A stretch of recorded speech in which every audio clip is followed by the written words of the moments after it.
bismillahi irrahmani irrahim alhamdulillahi rabbil alamin wassalatu wassalaamu ala ashrafil mursalin sayyidil awwalin wal akhirin sayyidina wa habibina wa shafi'ina wa nabiyyina wa mawlana muhammadin wa ala alihi wa sahbihi ajma'in wa radiyallahu tabaraka wa ta'ala an qutbil arifin wa imam as-siddiqin mawlana abil abbas ahmad ibn muhammad at-tijani wa khulafa'ihi al-muhtadin wa ahli tariqatihi al-faizin ar-rabihin amma ba'd. ginnaaw bi ñu sant yàlla julli ci Yonent bi alayhi salaatu wassalaam ñu ngi ñëw ci suñu jotaay kunuz al ashara bu al imam Salahuddin at-Tijani alayhi ridwanu rabbani ñu ngi ci al kanzul saani muy ñaareel bi ñu ngi itam ci tey insha allahu taala maanaam ginnaaw bi ñu gisee ci kanz boobu yi nga xam ne moom moo aju woon ci al iradatu al amru al iradatu al mashi'a ginnaaw ga ñu gis li nga xam ne moom moo aju ci xeetu feeñuwaay yi bu dee borom subhaanahu wa ta'ala wala yenente yi alayhi salaam awliya yi jinne yi malaaka yi et cetera muy at-tajalli wa tamassul wa ta'addud wa tabaddulu al ittihad et cetera ak yu mel noonu tashakkulu yooyu yëpp ginnaaw tamit bi nga léegi gisoon nañ tamit xayaatul kawni maanaam dund gi univers bi yëpp di dund existence bi cosmos bi maanaam nekk ci dund goo xamante ne gu sax la goo xamante ne dafa laqatu nii ci zahir que ni ci zahir nii dafa am ay dundit mooy animaux yi mu am tamit le monde végétal bi nga xam ne dañuy gis ne ñoom dañuy dund mais seen dund bokkut ak suñu dund mu am tamit ñi nga xamante ne ñoom ñooy monde minéral bi am na sax yoo xamante ne dañoo boole maanaam minéral ak végétal comme coquilles yi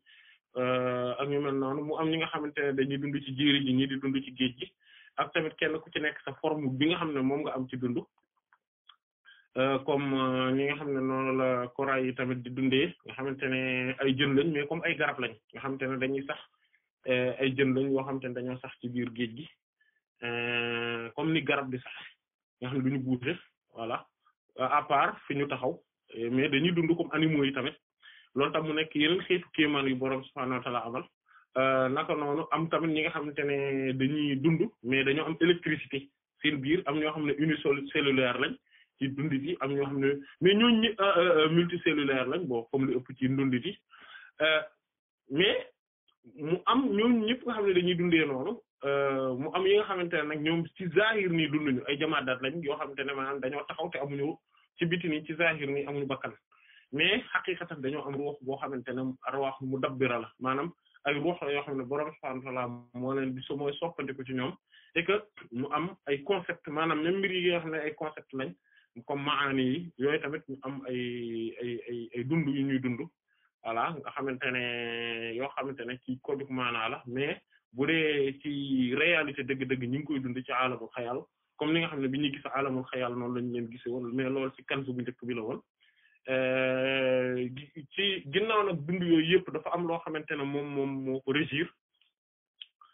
te feeñuwaay yooyu yëpp dafa am tamit loo xam ne moom moo ko régir maanaam ci biir loolu ci la dugg voilà loolu mooy sillage boobu nga xam ne ci lay nekk loolu nag moom moo indi charia bi comme niñ ko gisee woon que ni charia bi laa budda ne lépp day taxaw ci buntu charia bi mais charia bi il faut que ñu xam ne bu dul woon yenente bi sallallahu alayhi wasallam du fi taxaw du fi ne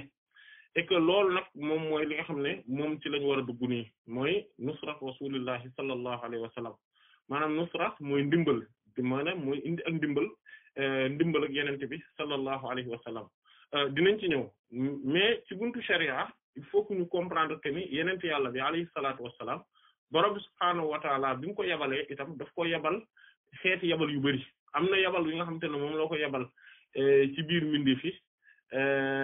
mooy wa ma arsalnaaka illaa kaaffatan linnaas mais loolu bashiran wa nadhiran la maanaam comme ni nga xam ne noonu la ñëwee dañ laa yabal ci mboolem nit ñi ñëpp amul ku des ñu ñuul ñi ak ñu weex ñi ñu dëkk sow jant ak penku ak ñeneen ak ñëpp gi dugg ci biir maadaama ne ci biir nit ñi lañ dugg dañ ci daal di duggee même ci biir nit ñooñu ñuy wax jinne dañ ci daal di duggaale comme li ci sóoratul naas bi muy wax ci naas rabbun naas malikin naas dafa ne min ci jeexital gi minal jinnati wan naas maanaam jinne yi dañuy duggaale ci biir bu ñu waxee nit ñi kese jinne yi dañuy duggaale ci biir comme bu ñu waxee maanaam comme ni alquran wala yeneen bi sallallahu alayhi wasallam wala xataa làkk arab ba xataa suñu làkk yi suñu waxee waa dëkk bi wala yooyu wala boog gaa yi nekk fee gaa yi dëkk fële wala bu amee waaju def nangam jigéen ñi dañuy duggaale ci biir kon bu boobaa bu ñu waxee nit ñi góor ñi ak jigéen ñëpp dañuy dugg ci biir ak ñi nga xamante ne ay nguunu ngaana lañ ñooñu tamit dañuy duggaale ci biir niki noonu suñu waxee nit ñi tamit maanaam jinne yi tamit dañuy daal di duggaale ci biir léegi ñooñu ñëpp nag lañu moo tax borom subhanahu wa ta'ala suy wax sax ci yeneen dana wa ma xalaqtul jinna wal insa illa liya'budun te pourtant ñëpp maanaam même ñu dul jinne ak nit ci lañ bokk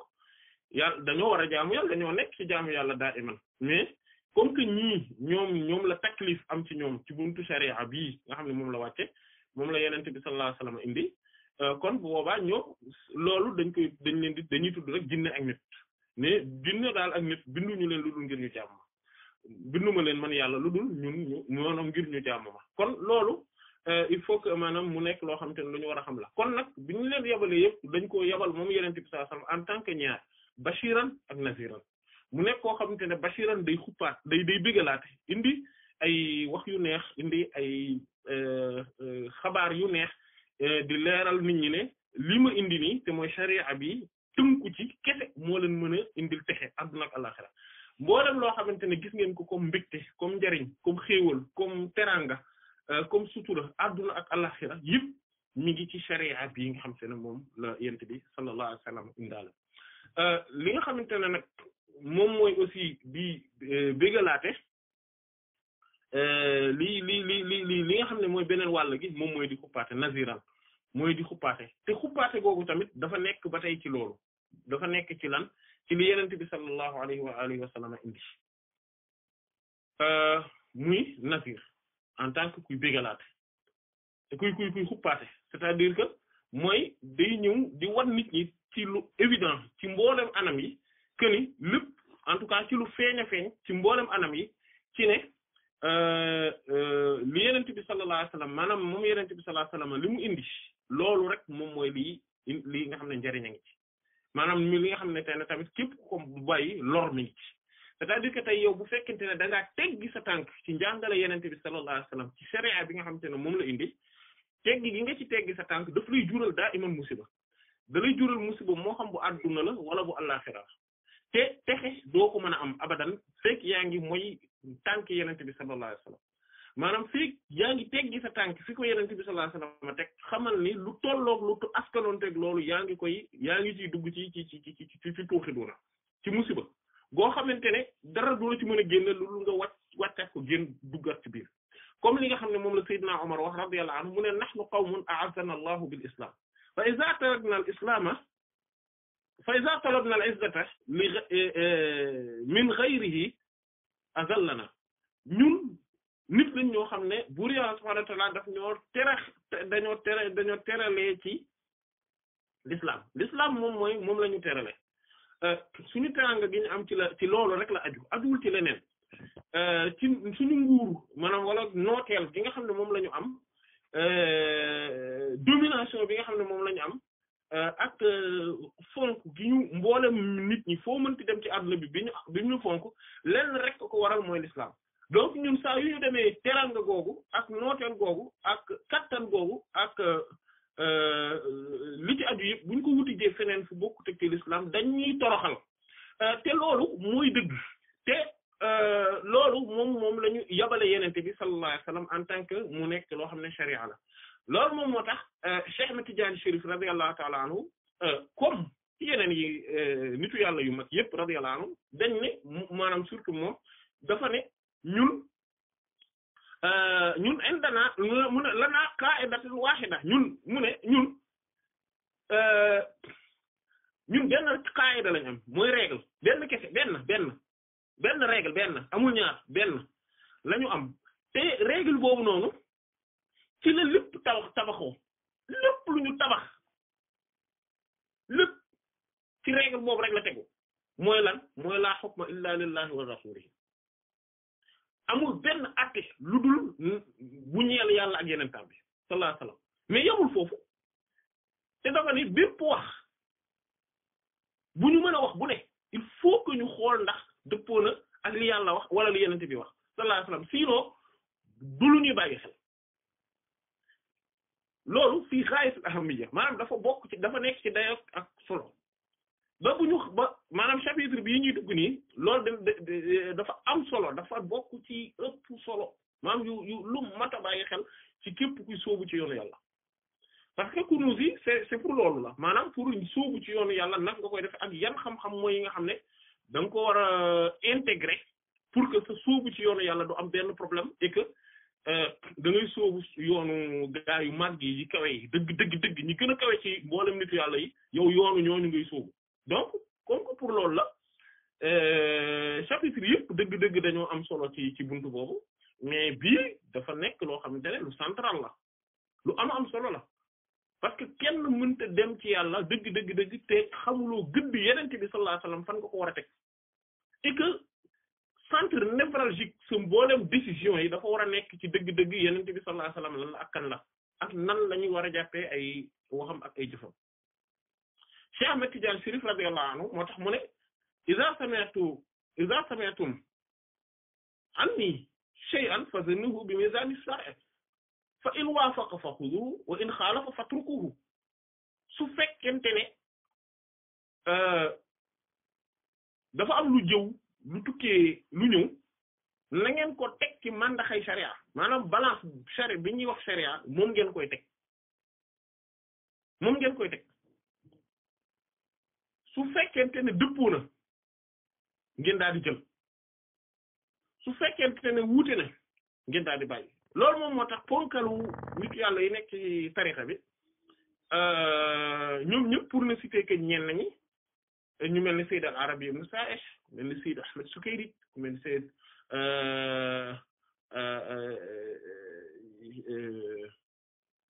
Muhammad Hafiz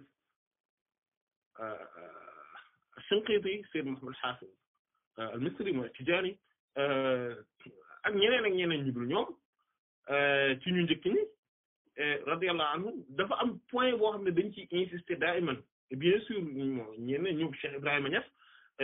Cheikh El Hadj Malick Sy ak ñeneen radiyallahu anhum ajma'in ci seen mbind yi ci seen téere yi da nga koy gis daiman ñuy préciser ñuy rappeler règle boobu parce que règle d'or la mooy ne lépp loo xamante ne Cheikh Tidiane Chérif radiyallahu anhu daf ñu koo jàngal ci tariqa bi il faut que ñu comprendre que ni lépp ci sharia la tegu loolu benn la ñaareel bi ci def moom mooy bépp wax moo xam ci téere yi siiw ci tariqa bi lañ ne wala ci feneen la jóge moo xam soppee Cheikh Tidiane radiyallahu anhu moo ko wax wala ay noonam ñu askanee la ko bu fekkente ne wax ji xool nañ ko teg ko ci balance sharia ñu gis ne wax ji kat buñ ko jëlee ci zahiram maanaam ni mu feeñee noonu du dëppoo sharia faaw dañoo war a soppi gisin bi maanaam dañ naan kon soit waxu ko wala boog su ko waxee maanaa bi mu am mooy maanaa bee te mooy maanaa bi dëppoo sharia te loolu fondement la ci tariqa tijaani mais ci mboolem tariqa yi nga xamante ne dañ koo tabaxee ci alquran ak sunna mboolem tariqa yi ñu tabaxee ci alquran ak sunna loolu mooy règle bi d'ailleurs comme imam Ash-Sha'rani daan na ko radiyallahu anhu mu ne tey suñuy wax sharia dëgg-dëgg il faut que ñu comprendre que ni mooy rek alkitaabu wa sunna alquran la ak sunna yenente bi sallallahu alayhi wasallam jeex na loolooy sharia waxu imam yi boroom xam-xam yi loolu tuddul sharia de moo tax sharia min ash-shari'i maanaam ci ki muy jóge mooy ash-sharia mooy kiy tëral sharia te kiy tëral sharia kan la allahu wa rasuluhu sallallahu alayhi wasallam yàlla moom mooy ash-sharia yenente bi sallallahu alayhi wasallam moom mooy ash-sharia maanaam baatu ash-sharia mooy kiy tëral sharia ci ñaar lañ koy doyal bu ñu waxee ash-sharia qaala ash-sharia wala hadha hukmu ash-sharia maanaam ki tëral sharia lii la atte ki tëral sharia lii la wax ñaar lañ soit da ngaa bëgg a wax ne wax ji ak ci alquran la ne yàllaa ko wax wala mu nekk hadith qudsi wala nga ne yenente bi sallallahu alayhi wasallam moo ko wax lii mooy sharia wax yi nga xam ne moom lañ naan ci ngir sàngam lii lañ wax ci ngir sàngam lii lañ wax loolu tuddul sharia loolu gis-gis la tudd ci biir sharia gis-gis ci biir sharia mais du loolu mooy sharia loolu il faut que ñu comprendre ko et que waxu ku mën a doon su fekkente ne dafa wuuteeg waxu yenente bi sallallahu alayhi wasallam waxu kooku amatul solo d'ailleurs loolu noonu imaamu Malik rahimahullah par exemple moom wax na ko nee na kullu kalaamin fa fiihi maqbulun wa mardudun illa kalaam hada saahibu hada al qabr sallallahu alayhi wa sallam wax yi ñi nga xam ne ñooy taalibim yu mag yi ñoom ñoo ko toxal boo demee ci at-Tamhid wala imam al-Hafiz ibn Abd al-Barr wala téere yi nga xamante ne ñoom ñooy yi ci tegu ci fuqaha Maliki rahmatullah rawatina ci sharh yi ñu def ci téere hadith et cetera yëpp ñu ngi ci yéen ci imam Malik rahimahullah mu ne wa radiya anhu mu ne bépp wax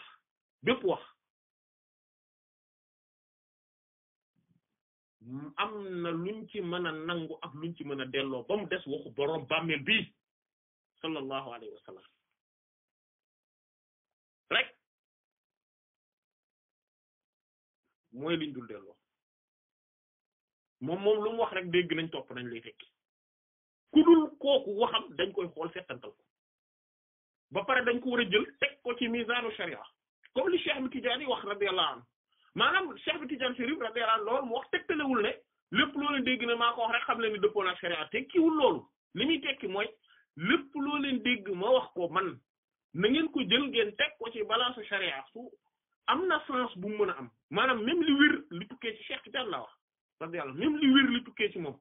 dafa am sens bu mu mën a am dëppoo ak sharia sens bu mu am dëppoowul ak sharia su dee loolu la dañu naan sens bi ci Cheikh Tidiane jublu radiyallahu anhu mooy bi dëppoo ak sharia boobu la ci jublu mais jublu wu ci beneen bi maanaam dafa am processus doxalin boo xamante ne ñun ñëpp dañ ko war di def ci te loolu mboolem nit yàlla yi ci loolu lañu woote mais Cheikh Ahmed Tidiane radiyallahu dafa insister ci loolu xulafaa yi radiyallahu anhum dañoo insister ci loolu te loolu mooy wax bi nga xamante ne moom la mboolem ñi bind téere yi ci tariqa bi ay maanaam bind ci téere ba ñu mujj nekk ay référence da ngay gis ci seen téere yi ñuy expliquer loolu di ci préciser point boobu parce que dafa am solo lépp ci la tegu voilà mu'assasatun ala al-kitabi wa sunnati comme li an-Nazifi wax radiyallahu anhu sayyid an-Nazifi radiyallahu anhu tariqa bi tariqatu shukri war rida mu'assasatun ala al-kitabi wa sunnati tariqa bi dafa nekk tariqa boo xam ne tariqa sant yàlla la ak di ko gërëm daa iman ak di gërëm di sant li tukkee ci yàlla ak yeneen tam bi sallallahu alayhi wasallam kontaan ndax dañ koo tabax fondement wee ko alquran ak sunna te loolu mooy sharia ci jotaay yi weesu liñ doon wax ci wàllu sharia yëpp day dugg ci lii et que lu am solo la et que mboolem ñu bind tari ci téere boo demee téere yi mboolem ñi nga xam ne ñooy kilifay tarixa bi ñëpp nag sans exception lii lañ doon wax façon bi ñu koy waxee mën na wute mais quintessence bi lii nii ñu nekk di wax la te c'est extrêmement important et que ñu bàyyi xel point boobu noonu parce que maanaam alquran tey ab aaya alquran nit sañul jóg muy man muy yow muy keneen muy boroom xam-xam yu mag yi ñëpp kenn sañu ci jóg ci xelu boppam kese mu firiku déedéet faw dañ koy teg ci yeneen aaya alquran yeneen xadiis yeneen bi sallallahu alayhi wasallam mais aussi dañ koy teg ci ay règles dafa am ay base muy alquran muy xadiis yi dafa am ay base yoo xam te ne mooy tax ay fondement mooy tax ñu mën a xam ndax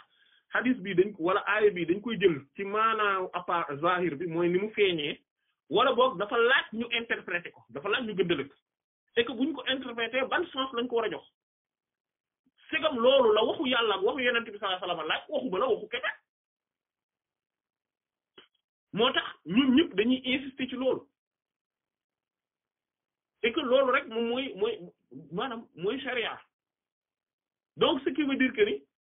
topp alquran ak sunna yenente bi sallallahu alayhi wasallam loolu mooy fondement bi Cheikh Ahmed Tidiane Chérif radiyallahu anhu yenente bi sallallahu alayhi wasallam daf koo jox tariqa bi en tant que ne mu dundal sharia et que mu delloowaat tasawuf gi ñuy wax tout le temps ñuy tudd tasawuf am caaxaar yu bari yu ci rax mu delloowaat ko ci jamono moom yenente bi sallallahu alayhi wasallam ni nañ dundaat tasawuf bi ci comme ni mu nekkee woon man yenente bi sallallahu alayhi wasallam sama saxaaba yi radiyallahu anhum ñu ko daan dunde say àndandoo say saxaaba say taalibi samay taalibi lañ man yenente bi sallallahu alayhi wasallam say àndandoo samay àndandoo lañ jumelage boobu boo gisee mu am c'est parce que dafa delloo ci waat mbir mi ci jamono moom yenente bi sallallahu alayhi wasallam moo tax tariqa tijaani amul leneen lu dul ne maanaam règle yi am na yu bari yuñ ci wax yëpp day dellu rek maanaam ci ku ko xam day dellu rek ci loo xam ne sax na ci alquran ak sunna ci ku ko xamul nag mën na ko réeral mais nag am na yoo xamante ne nit ñi tamit dinañ ko ci yokk voilà comme ni mu amee ci yeneen tariqa yi comme ni mu amee nit ñi yeneen nitu yàlla yi liñ leen di waxal mais bon li ëpp solo ci liñ bëggoon a wax te vraiment mu ñor ñu te titre bi moo ñu ci yóbbu muy nusratu rasulillahi sallallahu alayhi wasallam mooy di dimbali yenente bi sallallahu alayhi wasallam mooy lan mooy ne ñu comprendre d'abord que ni yenente bi sallallahu alayhi wasallam moom mooy ki am solo ci mbir mi ginnaaw borom bi subhaanahu wa ta'ala ngir ne moom mooy ash-sharia mooy tëral sharia et que lépp lu mu wax moom comme li imam Abu Hanifa an-Nu'man alayhi minallahi rahmatu wa ridwan imam bu màgg boobu bokk ci imam yi yor ñeenti ngir yi rahimahullah dafa wax lu am solo daf ni iza xaalafa qawli qawla rasulillahi sallallahu alayhi wasallam fadribu qawli bi hadha al-hayb sama wax su wuuteeg waxu yenente bi sallallahu alayhi wasallam jël leen sama wax maanaam fa xudu bi qawli rasulillahi sallallahu alayhi wasallam wadribu qawli bi hadha al-hayb comme ni ko imam Ash-Sharani nettali rahimahullah sama wax su wuuteeg waxu yenente bi sallallahu alayhi wasallam jël leen waxu yenente bi sallallahu alayhi wasallam ngeen téye ko sama wax ji nag jël leen ko ngir dóor ko ci miir bi sànni leen ko fële képp koo xamante ne da nga am ay nit ñoo xamante ne dañuy déglu sa wax laa budda nga saxal ci seen xol maanaa yi parce que soo ko deful ci toj la ñuy dëkk ci sa tur loolu moom moo indi ñu dem ba nga xamante ne yàlla yenent bi sallallahu alayhi wasallam bari na ci ñoo xamante ne rawatina ci buntu tasawuf mais bàyyeetuñ ko xel lu bari ñoom daal sëriñ bi cheikh bi jeex na nga xamante ne sax bu ñuy identifié wu sax duñu identifié wu ci yenent bi sallallahu alayhi wasallam abadan dañuy identifié wu rek ci mbooloo ma ñu bokk ak kilifay mbooloo ma naam loolu bonul mais liñ ci jublu mooy il faut que ñu comprendre que ni avant kooku yenent bi la d'abord sallallahu alayhi wa sallam mu ne hadith Seydina Anas la radiyallahu anhu mi ngi ci ñaari sahih ak bu Seydina Abu Hurayra radiyallahu ta'ala anhu yenent bi sallallahu alayhi wa sallam ne la yu'minu ahadukum hatta akuna ahabba ilayhi min waladihi min nafsihi wa waladihi wa walidihi wan nas ajma'in kenn ci yéen du gëm dëgg ngëm gi tax ñuy wax kenn du ko batal ci yéen lu dul man yenent bi sallallahu alayhi wasallam man ma gën a sopp fa moom boppam ma gën a sopp fa moom ay waajuram ma gën a sopp fa moom njabootam ay doomam même boppam maa koy gënal maa koy gënal boppam waaye amul foofu de wan naas ajma'in nit ñëpp ci lañ dugg nit ñëpp yàlla yeneen saa sax moo leen war a gënal maanaam du ne nit ñëpp soo leen jëlee diw de yeneen bee ma ko gënal diw de yeneen bee ma ko gënal du loolu de sallallahu alayhi wasallam bu ñu boolee nit ñi ci adduna bi yëpp da ko dalee ca maam Adama ba keroog ñuy wol buftu ba yenent bi sallallahu alayhi wasallam bu ñu leen boolee ñoom ñëpp teg leen ci benn balance nga tànn yenent bi sallallahu alayhi wasallam ci ndimbal googu nag tey boo xoolee ku mel imam Yahya ibn Ma'in rahimahullah dafa wax ñu am solo dañ ni ko yow ñi nga jëw ñëpp yawmal xiyaamati di nga bëri ay procès parce que moom ci jarh wa ta'dil la nekkoon imam bi mooy ñi nga xam ne dañu nekk ci càllale hadith yi mu leen di luññutu ku nekk di xool say xaal ne yow nan nga mel ba tax mën nañ laa wóolu waaw wala déet bu gisee ne nag yow doo ku ñu war a mën a wóolu selon degré bi tax mënuñu la wóolu daf koy préciser tout simplement te amu ci état d'âme diw wóor diw day kàcc diw fokkat la diw ku nooy la diw dafa doyadi diw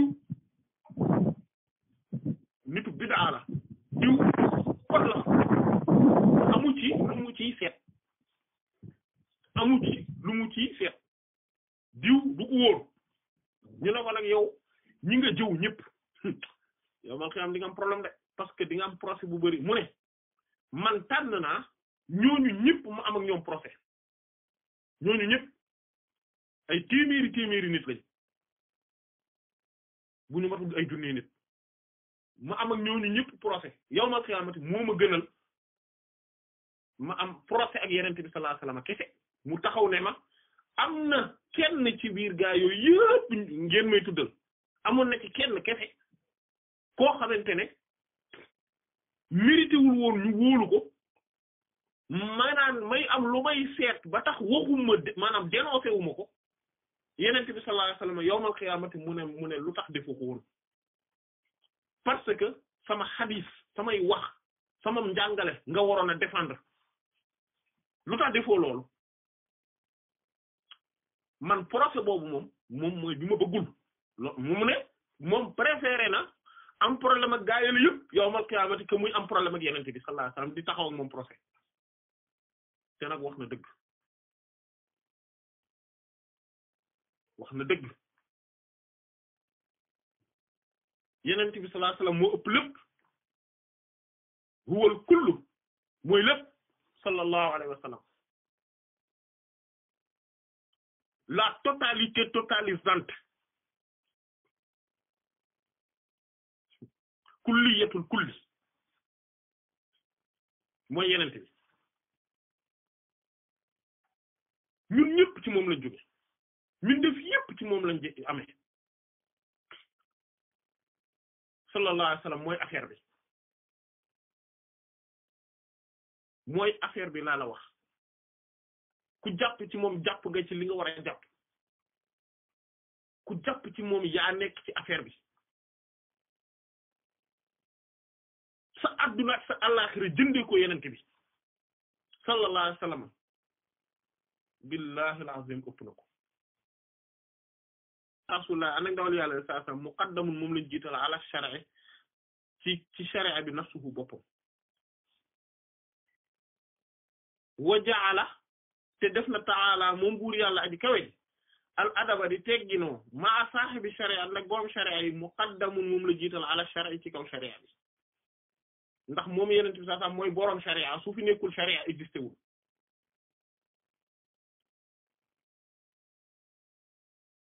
yabal nag biñ doon wax ne ci njaal beenu jotaay bi ne yeneen borom bi subhanahu wa ta'ala dafa yabal yeneen bi sallallahu alayhi wasallam ci nit ñi jinne yi loolu mooy li nga xam ne moo englobé li ñu nekk di waxtaane donte yabalaat na yeneen bi sallallahu alayhi wasallam ci mboolem univers bi wa ma arsalnaka illa rahmatan lil alamin foofu en tant que yërmande la mu incarné melo borom subhanahu wa ta'ala di yërmande gi nga xam ne lépp ci la ne yónni wuñ la lu dul nga nekk jëmm yërmande ngir mbooleem univers bi particule bu ne ci univers bi mu waree exister ci barke bi yenente bi la exister sallallahu alayhi wasallam lépp lu borom subhanahu wa ta'ala di def ci particule boobu ci univers bi ci yenente bi la koy jaarale sallallahu alayhi wasallam en tant que rahmatun lil alamin ndax moom borom bi mooy rabbul alamin subhanahu wa ta'ala kon loolu yabal googu bokkut ak yabal gee nga xamante ne moom bashiran la ak naziran waaw Muhammadul Bashir ak Muhammadul Nazir sallallahu alayhi wa sallam mooy kii bigalaate te topp ci moom rek ci ngay amee njariñ mooy ko ci ngay amee lor moo tax salaf salih radiyallahu anhu mooy nitu yàlla yu njëkk yi ci génération yu njëkk yi ñoom buñ amoon dara lu leen daan metti wala dara lu leen daan jaaxal wala lu am lu xew ci seen adduna luñ gis ne lii de musiba la dañuy dem di def rétrospection di xool ak seen adduna nan la parfois ñu dellu ba ay 40 ans ca gannaaw daal di situé fan lañu teggee seen tànk ci sunna Yonent bi sallallahu alayhi wasallam moo waral seen musiba gi tey am na ñoo xam ne dañ ko teel a gis ci léegi comme li Sufyan ibn Sa'id as-Sawri imam boobu rahimahullah bi mu yéegee ci kaw fasam wi di dem juma yéeg ci fas wi wangeetu ko mu daal mu ne ni mu sanguwul sangaayal kii pour dem juma daa jàpp rek sanguwul te sangu bi mooy sunna loolu moo waral li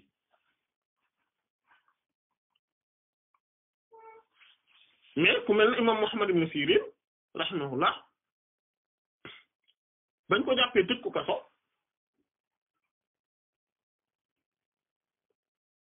moom daa fàttaliku ne il y a 40 ans mës na wax benn waay yaa muflis maanaam benn waay boo xam ne daa pertoon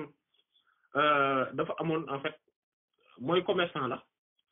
mu dem ba fayit wala boog entrepreneur mu fayit mu naan ko mu koy woo au lieu mu woowee ko turam mu ne ko yow mi fayit kay baal yow mi fayit maanaam yow muflis bi mu wax ko noonu mu gis ne te moom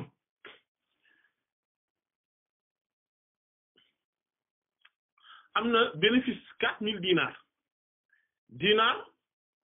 benn dinar maanaam wala bokk rubu aw dinar nii mooy à peu près 75 euros nii 75 euros maanaam nga multiplier ko par 4 hein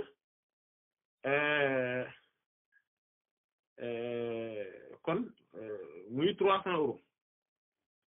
300 euros nga multiplier ko par 4000 loolu lu bari la loolu ay millions bo jege na million daal waaw ay millions la kay 1,2 million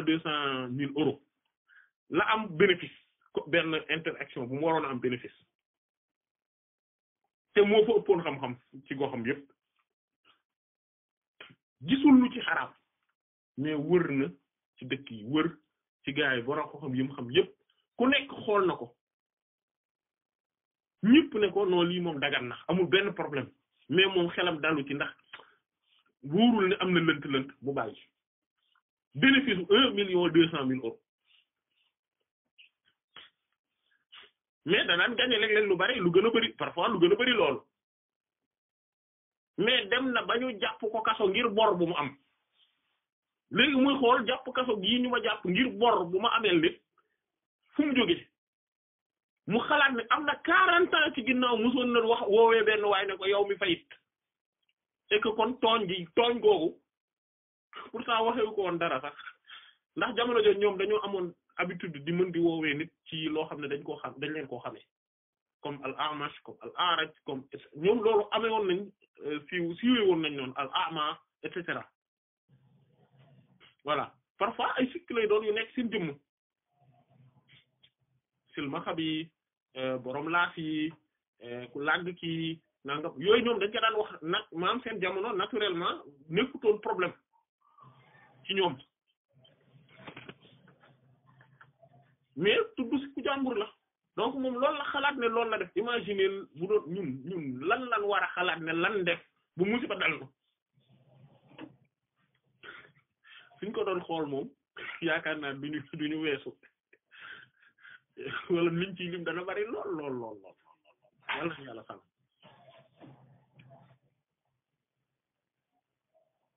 dégg nga mu ne faqat dëgg-dëgg ruwee soloo nañ annahu nekk moom qaama taxaw na moom rasulullah ndaw yàlla sallallahu alayhi wasallam yu salli muy julli xadisul mabit lay nettali nii donte riwaaya bi mu ciy nettali nag du riwaaya boo xamante ne bu siiw la ci al kutubul mu daa kutubu sitta wala téere yi nga xam ne téere xadis yu wér yi lañ mu ne wajaa mu daal di dikke ibnu abbas sayyidna abdullah ibn abbas radiyallahu anhuma yuridu muy nam an yatamma ci muy di roy ci julli bi rasulillahi si ndawal yàlla sallallahu alayhi wasallam maanaam hadisul mabit yent sayyidna abdullah ibn abbas radiyallahu anhu bi mu amee fukki at dafa demoon bés fanaani kër yenente bi sallallahu alayhi wasallam moo tax lu bari ci naafila guddi yi aju ci njàpp gi ci aju ci julli yenente bi sallallahu alayhi wasallam guddi gi naka la daan demee ak yeneen yu bari ba rafa xam ci hadith bi lañ ko jële moom nag daf ko tënk fii nii dañ ko tënk dem fanaan nee na ci sama kër tanta soxna Maymuna radiyallahu anha parce que tantam la moom ak yaayam ñoo bokk ñoo ay sœur lañ ñu sangu mu dem wala sangu nee na yenente bi sallallahu alayhi wasallam tëdd ci mook soxna Maymuna radiyallahu anha ñu sangu ci benn mbàjj nee na ma ñëw seen diggante foofu laa tëdd fa laa fanaan maam ñoo fanaan ma sangu ci seen même mbàjj bi yenente bi sallallahu alayhi wasallam mu dégg ko muy nelaw mooma muy xarang mu xarang kii man may nelaw ma imagine nga ne dafa demoon tëg fanaani foofu pour benn mbir kese xool yenente bi sallallahu alayhi wasallam guddi gi nan lay def loolu rek ko taxoon a jóg waaw yenente bi sallallahu alayhi wasallam a jóg waaw dem ci wanag bi ma dem wutali ko ndox teg yenente bi sallallahu alayhi wasallam jeewu daal ni ku ma tegal lii ñu ne ko mu ne ko man na ibn abbas way allahumma faqihhu fi din mu ñaanal ko wa allimhu ta'wil yàlla na nga ko déggloo diine te nga xamal ko gëndali maanaam interprétation yi ci téere bi et cetera ba ba yenente bi sallallahu alayhi wasallam di julli nag parce que mu jógee mu ne parce que dafa faxas xar kanam gi bi mu njëkkee jóg faxas xar kanam gi daal di jàng aaya rek sourate Al Imran inna fi ikhtilafil layli wan nahari la ayatin li ulil albab alladhina yadhkuruna allaha qiyaman inna fi khalqis samawati wal ardi wa ikhtilafil layli wan nahari la ayatin li ulil albab alladhina yadhkuruna allaha qiyaman wa qu'udan wa ala junubihim wa yatafakkaruna fi khalqis samawati wal ardi rabbana ma khalaqta hadha batilan subhanaka faqina adhaban nar rabbana man tudkhilin nar faqad akhzaytahu wa ma lizzalimina min ansar et cetera maanaam voilà yooyu noonu rabbana innana sami'na munadiyan yunadi lil iman an aminu bi rabbikum fa amanna et cetera bi muy jàng yooyu noonu après mu ne waylun liman qara'ahunna wa lam yatta'iz bihinna wax ko ñetti yoon tokkere ñeel na ku jàng aaya yi te waaroowu ci wax ko ñetti yoon et cetera bon bref léegi en tout cas bi yenn saa sam jógee di naafila di kabbar moom mu dem jàpp ji daal di ñëw taxaw ci kanamam ci wetam kabbar mu ne wa kaanat te nekkoon na as-sunnatu sunna iza kaana bu ñu nekkee isnayni ñaar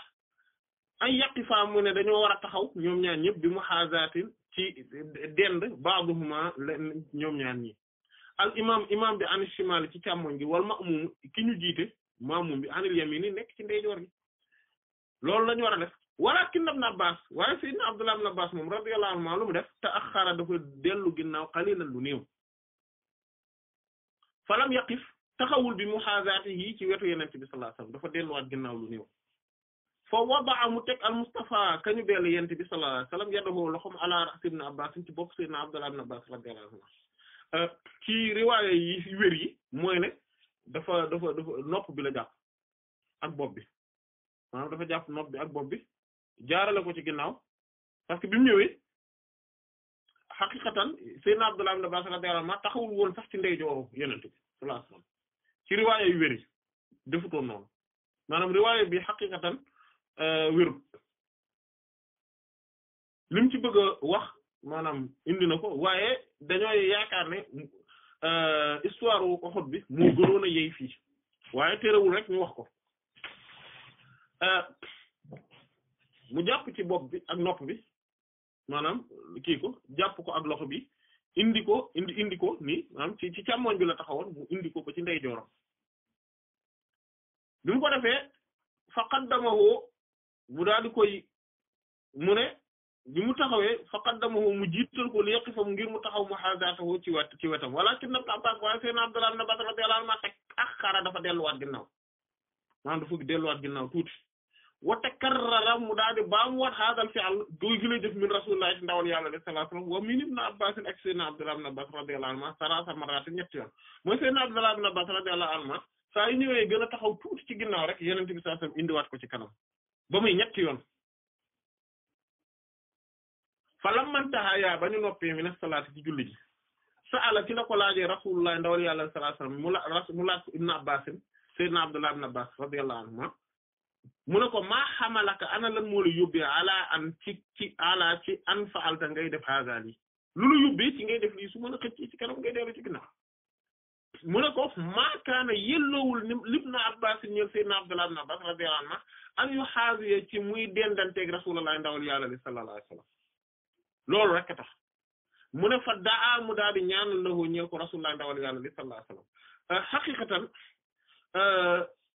bii tamit mënoon na indi xadis bi sax ci saxiix bi nga xamante ne moom mooy xadis Seydina Abubakar radiyallahu anhu bi mu demee bi mu jiitee fekk waa Bani Awf moom la Yonent bi sallallahu alayhi wasallam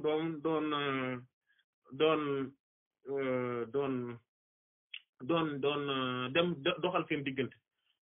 mu jiital Seydina Abubakar radiyallahu anhu Seydina Abubakar bi Yonent bi sallallahu alayhi wasallam dellu si mu ne ko Yonent bi sallallahu alayhi wasallam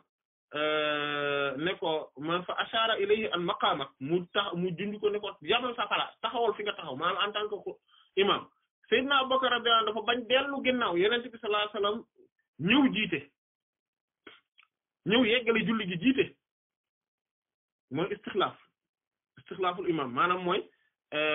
imam bi day jiite mais après ñu remplacer ko maanaam boobu Yonent bi sallallahu alayhi wasallam ñu remplacer ko moom mu dugg ci mbooloo mi maanaam mu nekk maamum bi mu paree biñ ko laajee lu tax dafa ni maa kaana libni abi quhaafa an ya umma rasulallahi sallallahu alayhi wasallam yelloowul ci doomu abu quhaafa muy jiite yenente bi sallallahu alayhi wasallam wala boog an yuqaddima rasulullahi sallallahu alayhi wasallam muy taxaw ci kanam yenente bi sallallahu alayhi wasallam loolu yelloowul jëfu Seydina Abubakar boobu radiyallahu anhu ànd ak ne Seydina Abubakar radiyallahu anhu moo gën a xam ñëpp ginnaaw yenente bi sallallahu alayhi wasallam loolu doyoon na ngir dëgëralu maanaa boobu te sax looloo tax masaa'ilul istixlaaf ci jëf yi Seydina Abubakar boobu radiyallahu anhu lañ ko xamee mooy ne mooy tey bu imam bi dee jiite dee julli ba yegg mu jékki-jékki am lu dog-dog bu tax par exemple mënatu la continuer julli gi moo xam jàppam dafa toj moo xam dafa am crise wala dafa am lu ko maanaam kenn muy jiite ci mbooloo mi et cetera masala yi wër-wërloo ci loolu ci hadith Seydina Abubakar lañ ko jëlee boobu radiyallahu anhu loolu moom mooy saxal sunna kon li tax kon li gënoon a yelloo mooy hadith bu wér ci mbir mi am na ba pare am na xissa yu wér am na te moom mooy bu comme niñ ko nettalee léegi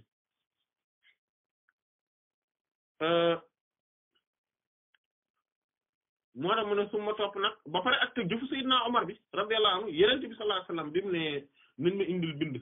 mooy bi mu feebaree noonu yawmul xamis wa ma adraka ma yawmul xamis li Seydina Abdullah ibn Abbas wax radiyallahu anhu bisu alxamis waaye lan moo lay woon bisu alxamis waaye lan la mooy bis boobu day mooy avant altine bi Yonent bi sallallahu alayhi wasallam di làqu mu ne bis boobu Yonent bi sallallahu alayhi wasallam dafa toog maanaam gis nga feebar bi metti tout ça mais mu laaj mu woo gaa yi ne leen indil leen ma këyit ma bindal leen li loo xamante ne maanaam sama ginnaaw moom ngeen di jàpp Seydina Omar radiyallahu anhu ni ko kenn du la indil dara parce que lépp loo ñu war a jàngal nga ñu xam nañ ko ba pare xelam dal nag mais gars yi ñeen ñi naan non mais non nañ indi rek comme nee na nañ indi mais xam nga Seydina Omar radiyallahu moo gën a xam moo tax Seydina Abdullah ibn Abbas radiyallahu anhu daan ne wal musibatu kullul musiba maa xaala bayna rasulillahi sallallahu alayhi wasallam wal kitaaba musiba gépp musiba mooy li dox ci diggante yenn sallallahu alayhi wasallam ak bind hadith bi ma wax tam mi ngi ci Sahih mais en réalité Seydina Omar radiyallahu anhu moo gën a xam Seydina Abdullah ibn Abbas radiyallahu anhu moom bu ne ko bul bind imagine tey yéen sallallahu alayhi wasallam bindoon day tënk alors que lim jàngale mi ngi nii yaatu possibilité wu gis-gis yi bari et cetera voilà et tamit ne Yonent bi sallallahu alayhi wasallam jàngal nañu ba pare mi ngi nii bindul dara te mi ngi nii ñu ngi suñu diine xam nañ li ñu war a jëfe jàngee léegi xam ko waaw lu taxoon ñu waroon sonal yeneen bi sallallahu alayhi wasallam di ko bindloo mi ngi nii diine ji yegsi na ci ñun est-ce que su bindul woon su bindoon lu ëpp lii dina yegsi ci ñun déedéet voilà maanaam kon maanaam jox gëdd yeneen bi sallallahu alayhi wasallam fonk ko jox ko gëdd moo tax ñaar ñooñu Seydina Abubakar Seydina Umar radiyallahu anhuma ñoo bokk ak moom fa ñu mele radiyallahu anhuma ñooy ñaari jëwriñ ji de njaatige yi ñoom la de radiyallahu anhuma waaw ñoom ñoo gën a xam yeneen bi sallallahu alayhi wasallam ñoo gën a am teggin par rapport ak moom te ñoo gën a xam li mu laaj c'est que seen doxalin googu moo wane maanaam njàngale yeneen bi sallallahu alayhi wasallam ci lépp voilà moo yeneen bi sallallahu alayhi wasallam moo tax nee na iqtadu billadhayni min ba'di Abu Bakar wa Omar radiyallahu anhuma topp leen ñaar ñii sama ginnaaw Abu Bakar ak Omar radiyallahu anhuma mu ne summa topp nag asbahat mu daal di xëy loola daal di nekk sunna ba'da zalika ginnaaw loola mooy lan an yaqifa mooy mu taxaw al-ma'mum imam bi muta'akhiran di aji yéexi qalilan lu néew anil imam al-ma'mum boog ma'mum bi muta'akhiran di aji yéexi qalilan lu néew anil imam ci imam bi iza kaana bu ñu nekkee isnayni ñaar mais lii naam am lii nii mooy mazhabu maliki yi que ni imam bi dafa war a maanaam ma'mum bi bu dee ñaar kese lañ day taxaw tuuti ci ginnaaw imam bi day gën a dellu ginnaaw tuuti mooy mazhab tam ñu bari ci Shafi'i yi ak Hanabila yi rahmatullah alayhim mais Hanafiya yi ak ñeneen ñi ci yeneen mazhab bi am na ci mbooloo ñoo xam te ne tam dañoo jàpp ne léeg-léeg imam bi daa war a taxaw carrément ci wetam te loolu mooy li wér insha allah lu tax parce que li tax loolu wér mooy ne loolu la Yonent bi sallallahu alayhi wasallam def ak Sayyidina Abdullah ibn Abbas radiyallahu anhu hadith Sayyidina Jaabir bi radiyallahu anhu mi ngi ci Sahih tamit Yonent bi sallallahu alayhi wasallam mu ne man Sayyidina Jaabir radiyallahu anhu dama julli ci Yonent bi sallallahu alayhi wasallam ñëw taxaw ci càmmoñam mu wëlbati ma teg ma ci ndeyjooram ma dëppoo ak moom ñu def noonu bi keneen ñëwee mu jàpp suñu loxo ñun ñaar delloo ñu ci ginnaaw maanaam ñun ñaar ñu taxawee ci ginnaaw loolu da koy day wane ne loolu mooy sunna moo gën a dëgër mazhabu Hanafi ak ñi ñu àndal mooy li gën a dëgër ci masala boobu loolu bokk na ci li koy wane mooy xadis bii nii lii nii bu dee ci riwaayatul xadis lii charge lañ koy tuddee mooy xadis boo xam te ne dafa beru wala sax boog ñu tuddee ko munkar ndax xadis la bu wérul ci kanamu xadis bu wér xadis Seydina Abdullah ibn Abbas bi radiyallahu anhu bi wér mi ngi ci ñaari saxiix yi mi ngi ci sunan yi tamit boobu noonu mooy bi ma leen wax ne Seydina Abdullah ibn Abbas radiyallahu anhu bi mu ñëwee dafa taxaw ci càmmoñam Yonent bi sallallahu alayhi wasallam indi ko ci ndeyjooram mu dëppook moom ñu taxawandoo kon loolu mooy li wér te sunna Yonent bi sallallahu alayhi wasallam tamit comme ci lañ ne nusratu Rasulullah sallallahu alayhi wasallam kenn du ko bàyyi ngir waxu keneen ku mën a doon ka inan man kaana comme li imam Shafi'i wax radiyallahu ta'ala anhu mu ne ajma'atul ummati ala annahu la yutraku sunnat Rasulullah sallallahu alayhi wasallam iza banat li qawli ahadin ka'inan man kaana mboolem xeet bi dëppoo nañ ci ne waxu Yonent bi sallallahu alayhi wasallam kenn du ko bàyyi ngir waxu keneen ak kooko ku mu mën a doon su sunna Yonent bi sallallahu alayhi wasallam leeree jeex na kon ñu yam foofu insha allah wallahu ta'ala a'lam wa sallallahu ala sayyidina muhammadin wa ala alihi wa sahbihi ajma'in subhana rabbika rabbil izzati amma yasifun wa salamun ala al mursalin walhamdulillahi rabbil alamin